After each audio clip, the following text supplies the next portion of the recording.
Good afternoon, Yvonne. Thank you for joining us today. Well, it's a pleasure to be with you. Thank you for inviting me. Absolutely, we're happy to have you. You. So, I just wanted to talk about today about your sexual assault and the events that happened after that and what that led to. Um, Take us back to the beginning of the dark part, and then we'll talk about how the light came. Sure, sure. So my assault actually happened in 2011 in New Orleans. I was there at a military trade show. I owned my own food business and I was working through the process of scaling my business. And I had worked my way all the way up through the military for sustenance troop feeding globally. And I was targeted there by well, we're not sure if there were two or just one, but I know that there was one for sure, obviously. But I was drugged, I was beaten, and I was brutally assaulted and basically left for dead. We were staying at the same hotel property, and I woke up the next morning in this perpetrator's room, rolled off the bed, grabbed all my stuff, got into the bathroom, pulled myself up, and couldn't barely even stand, but mortified. I had a broken nose, I had black eyes starting, I had blood all over my face, Oh. got dressed. I snuck out, and he lunged at me when I was trying to get out, and I just took off. So it was a horrific experience, and my brokers that were there with me, I contacted them immediately, and they came to the room. They called the police, and it was just on from that point forward. I was in two hospitals. I reported, and unfortunately, as we all kind of experience, prosecution just doesn't roll down the hill as we all think that it should. And unfortunately, I knew after I got out of the second hospital and then I went to the NOPD again to record a statement and go through the questions all over again that they had no intention of ever prosecuting. They had said they interviewed the perpetrators, that it was consensual. And meanwhile, I'm standing there with black eyes, split lip, bruises on my neck, internal injuries. They were horrific injuries. So, not the poster child for someone that had air quotes consensual sex with anyone, didn't even know these people. So, anyway, hence the journey began. As a lot of survivors, we just kind of bury it. I buried it for many years. And So let me stop you right there. So the assault occurred in Louisiana, you in said? New Orleans, New Orleans. yes, And yes, then you got away and you went to two different hospitals. right. The ambulance came to the hotel, took me to the first hospital. They did triage and ran a bunch of tests, but then they had to transport me to a different hospital Okay. because they didn't do the rape kit there at the original hospital. So that's why I was in two. And then several days later, when I got back to California, my doctor sent me immediately to the hospital because he thought I had bleeding on my brain by the way that I was presenting and just had, all kinds of things going on, not just physically looking like a monster, but, physiological things going on. And so I was transported to a hospital here in California, and then they did brain scans. They reconfirmed the broken nose. I didn't have any fractures, skull fractures or orbital fractures in my face, but they did confirm again a very severe concussion. And I was fortunate I didn't have any bleeding on my brain going on. Wow. Thank you for sharing that. I am so sorry that you had to endure that. Wow. Yeah, it's crazy because when you turn the dial up, and I think, now, over a decade later, um, hearing everyone else's stories and just the injuries are often not so obvious because sexual assault our bodies are designed to kind of withstand a lot when it comes to our sex organs. And then, in my particular case, the injuries were so egregious and there was still a lack of prosecution. So, it doesn't matter what end of the spectrum you're on. It seems that there is always that core underlying issue going on with prosecution. Hold on 1 second. Uh, Sure. So, anyway, yes. So that's kind of my story, and it's evolved obviously from there. But I know you had some specific questions you kind of wanted to ask me, and I'm an open book and happy to share. So you have done a lot within the past decade. I know that I have learned from you that you passed three new laws in Louisiana. You've written a book, and you're also in production for a film that you wrote and created. Yes. So I get tingles just thinking about all the wonderful things that you've done since that horrific incident. Wow. Yeah. So what came first after that? So the assault happened, you're back in California, and then what happened next? So nothing happened. I had reached out to the NOPD multiple times, just wanting to get my police report. That was never produced. Finally, somebody actually from the sheriff's Which, department. which in most states, you're able to get a copy of your police report. Yeah, well, back then, I knew nothing. I mean, I was not ever involved in a crime. I had no idea. And even to this day, even though I have been re-victimized by the criminal justice system, I'm still a huge advocate for law enforcement. So not all law enforcement agencies and officers are, on the radar of being horrific. It just happens to be that New Orleans is a poster child for everything you're not supposed to do. Even 14 years later, they're still there. So what happened was, there was nothing that was ever, there was nothing that was ever delivered to me. There was one call from a sheriff's department who worked with an advocacy group with the hospitals actually and wanted to follow up and see how I was doing. And I said, well, horrible, obviously. But I did say, is there any way you can follow up to get my police report? She put me on hold. She came back and she said, well, did you even file a police report? We don't even see one. So that was kind of the nail in the coffin for me. I thought, you know what? I'm done. I just want to move on with my life as fast as I can and put this behind me.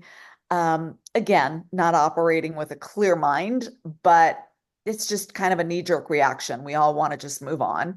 So you can't just move on because when you bury the dead body, you're dragging it around. So many years later, I started to go to talk therapy, and my therapist recommended, because I am a very evidence-based person in general.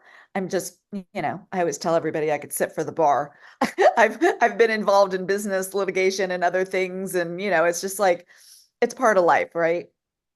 So she said, why don't you get your medical records? And she had, encouraged me to reach out and get my medical records and request my police report, even though it was, 7 years post assault. So I did. And no police report was ever generated. And I ended up requesting my medical records. I paid for my medical records, signed all the, forms to get my medical records released to me, and they never came. And so I called and I called and I called, and they never came. Finally, I got a phone call from one of the forensic nurses and said, look, my name is so and so. I don't want to repeat her name. I work on a task force. I understand you've been requesting your records.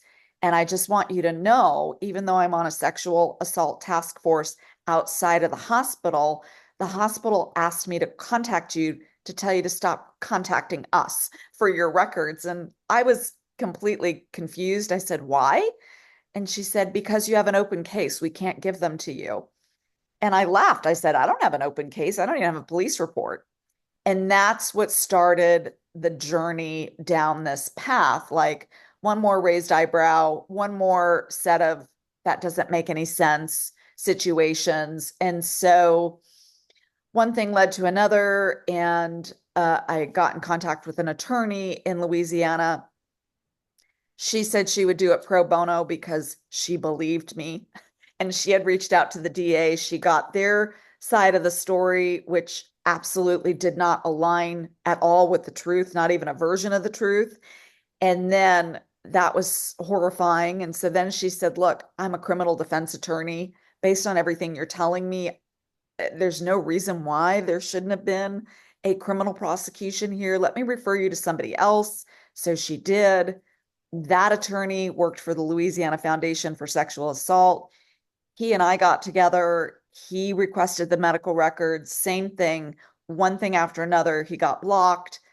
We couldn't get anywhere. We couldn't get any information. We just kept getting blocked. And it was just none of it made sense until, several years later, during that time, we wrote a synopsis letter to the DA and the police department, just a factual synopsis of what happened. And we just wanted to get some answers and we wanted to get my records.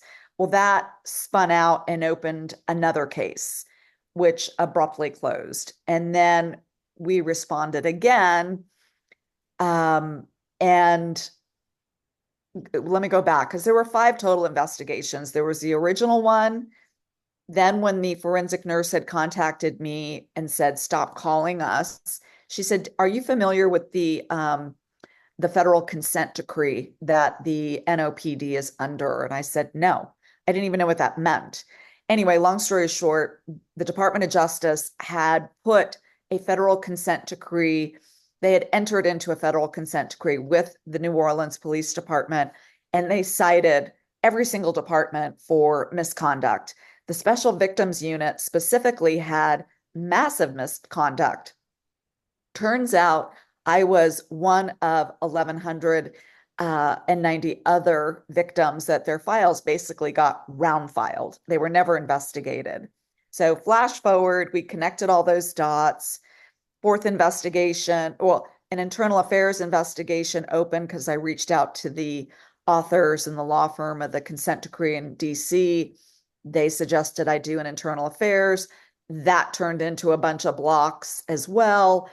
They ended up exonerating the detective, which blew us all away. Couldn't believe that. Then the attorney wrote to the NOPD the first time requesting the records. That got closed. Fourth case opened, closed it again. Fifth case opened in 2020. And that was after we sent another factual synopsis letter saying that we couldn't get anything during this entire process. Turns out that was the only time they ever requested a warrant for the medical records. It was the only time they ever requested a warrant for the perpetrator's DNA. We had all the evidence, we had a confession, we had everything. And they abruptly closed the case again in 2020, citing no new evidence that the magistrate had closed the case, which we know is not true either. So after that happened, I was devastated. I'm like, okay, God, I'm a woman of faith. Why did you have me go through all of this? I don't understand. And that's when I was praying one morning, and it was very clear to me to reach out to a senator in Louisiana. She had actually been a part of one of several news articles that were written about my case, and she was in it. So I reached out to her office, shared what happened, told her about the law that I wanted to have written and authored, and if she'd be interested in helping me. And of course, she was very interested. And so that was the genesis for getting Act 540 passed. That was the release of forensic medical evidence for survivors in Louisiana. So that was the first law we got passed. Then she had been working on the Louisiana rape kit tracking law. We were able to get that one passed. And then the third one that I was instrumental in authoring and helping get pushed through the system was the extension of statute of limitations on third-degree rape. So that's my story in a nutshell. And because I went through this harrowing journey, I am a writer. I wrote my first draft of the screenplay in 2019. It got picked up by a producer, and then another producer came alongside with her. And then 2020, when the case closed, 2020, the whole world closed, things were happening. 2021, I started the process with the new law. That got passed in 22. Then they wanted me to rewrite the whole thing, which I did. Then we went through that whole process. 24, or was it 23? We had the writers' strike, which was a whole nother year. So anyway, long story short, Consensual is now in development with a entertainment company, and we're very excited because they've got some key target that they are going after. It's a fictionalized story of my story, but it is for every survivor, the way that it's every survivor's hero story, because it's like she didn't get criminal justice, but she ended up getting justice in a different way. And to put a bow on this, I believe as you work through your healing process, when you get to the other side, that's when you can turn around and help someone else. And so, yes, I've authored a book. The title is The SOSA Society, Survivors of Sexual Assault. There is justice in Jesus, and God keeps the score, so you don't have to.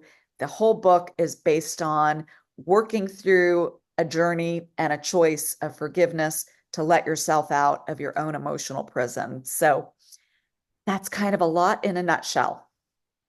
Thank you so much. Wow. It's incredible to hear your story, and you didn't stop. You just kept going and kept going and kept going and kept going, and it's a really beautiful thing.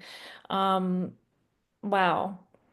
Yes. Um, Well, incredible.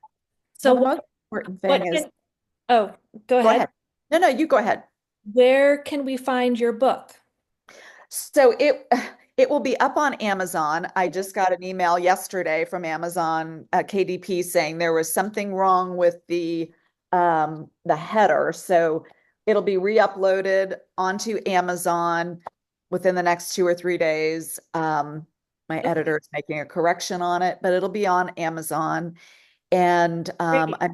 yeah. And when can we look forward to seeing your film?